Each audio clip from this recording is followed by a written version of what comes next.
बोलिए रामायण मैया की जय। सियावर रामचंद्र जी की जय। दक्ष ने सब मुनियों को बुला लिया और वे बड़ा यज्ञ करने लगे। जो देवता यज्ञ का भाग पाते हैं, दक्ष ने उन सबको आदर सहित निमंत्रित किया। दक्ष का निमंत्रण पाकर किन्नर, नाग, सिद्ध, गंधर्व और सब देवता अपनी अपनी स्त्रियों सहित चले। ब्रह्मा, विष्णु और महादेव जी को छोड़कर सभी देवता अपना अपना विमान सजाकर चले। सती जी ने देखा अनेकों प्रकार के सुंदर विमान आकाश में चले जा रहे हैं। देव सुंदरियां मधुर गान कर रही हैं, जिन्हें सुनकर मुनियों का ध्यान छूट जाता है। सती जी ने विमानों में देवताओं के जाने का कारण पूछा। तब शिव जी ने सब बातें बतलाईं।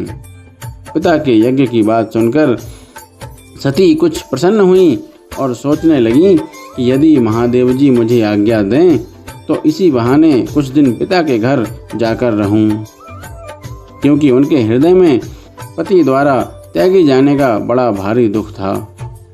पर अपना अपराध समझकर वे कुछ कहती ना थीं। आखिर सती जी भय, संकोच और प्रेम रस में सनी हुई मनोहर वाणी से बोली, हे प्रभु, मेरे पिता के घर बहुत बड़ा उत्सव है। यदि आपकी आज्ञा हो तो हे कृपा धाम, मैं आदर सहित उसे देखने जाऊं। शिव जी ने कहा, तुमने बात तो अच्छी कही, यह मेरे मन को भी पसंद आई, पर उन्होंने न्योता नहीं भेजा, यह अनुचित है। दक्ष ने अपनी सब लड़कियों को बुलवाया है, किंतु हमारे बैर के कारण उन्होंने तुमको भी भुला दिया। एक बार ब्रह्मा की सभा में हमसे अप्रसन्न हो गए थे, उसी से वे अब भी हमारा अपमान करते हैं।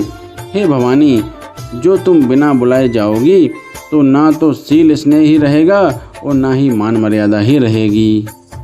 यद्यपि इसमें संदेह नहीं है कि मित्र, स्वामी, पिता और गुरु के घर बिना बुलाए भी जाना चाहिए, तो भी जहाँ कोई विनोद मानता हो उसके घर जाने से कल्याण नहीं होता। शिव जी ने बहुत प्रकार से समझाया, पर होनहार बस सती के हृदय में बोध नहीं हुआ। फिर शिव जी ने कहा कि यदि बिना बुलाए जाओगी तो हमारी समझ में अच्छी बात ना होगी। शिव जी ने बहुत प्रकार से कहकर देख लिया, किंतु जब सती किसी प्रकार भी नहीं रुकी, तब त्रिपुरारी महादेव जी ने अपने मुख्य गणों को साथ देकर उनको विदा कर दिया। भवानी जब पिता दक्ष के घर पहुंची, तब दक्ष के डर के मारे किसी ने उनकी आवभगत नहीं की। केवल एक माता भले ही आदर से मिली, बहनें बहुत मुस्कुराती हुई मिली। दक्ष ने तो उनकी कुछ कुशल तक नहीं पूछी।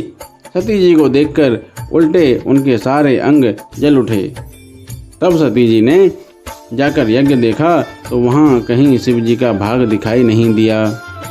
तब शिव जी ने जो कहा था वह उनकी समझ में आया।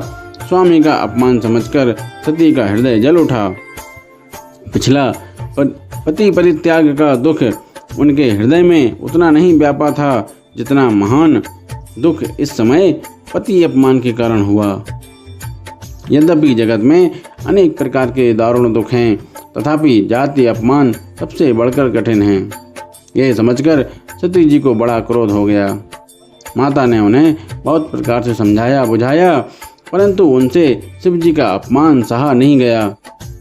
इससे उनके हृदय में कुछ भी प्रबोध नहीं हुआ।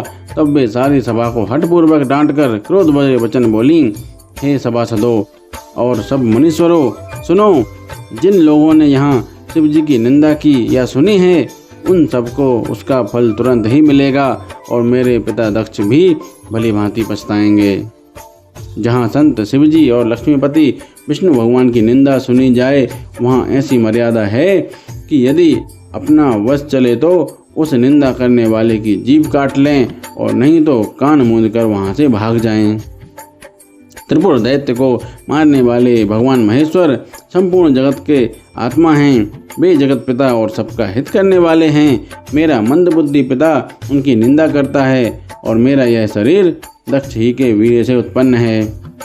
इसलिए चंद्रमा को ललाट पर धारण करने वाले वृषकेतु शिव जी को हृदय में धारण करके मैं इस शरीर को तुरंत ही त्याग दूंगी।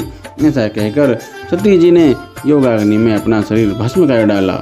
सारी यज्ञशाला में हाहाकार मच गया। सती का मरण सुनकर शिव जी के गण यज्ञ विध्वंस करने लगे। यज्ञ विध्वंस होते देखकर मुनीश्वर भृगु जी ने उसकी रक्षा की। ये सब समाचार शिव जी को मिले तब उन्होंने क्रोध करके वीरभद्र को भेजा।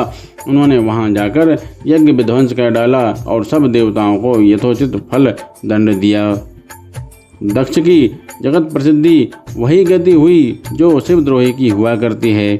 यह इतिहास सारा संसार जानता है, इसलिए मैंने संक्षेप में वर्णन किया।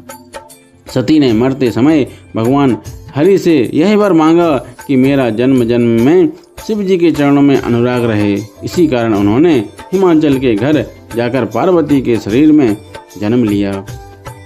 जब से उमा जी हिमाचल के घर जन्मी तब से वहाँ सारी सिद्धियाँ और संपत्तियाँ छा गईं।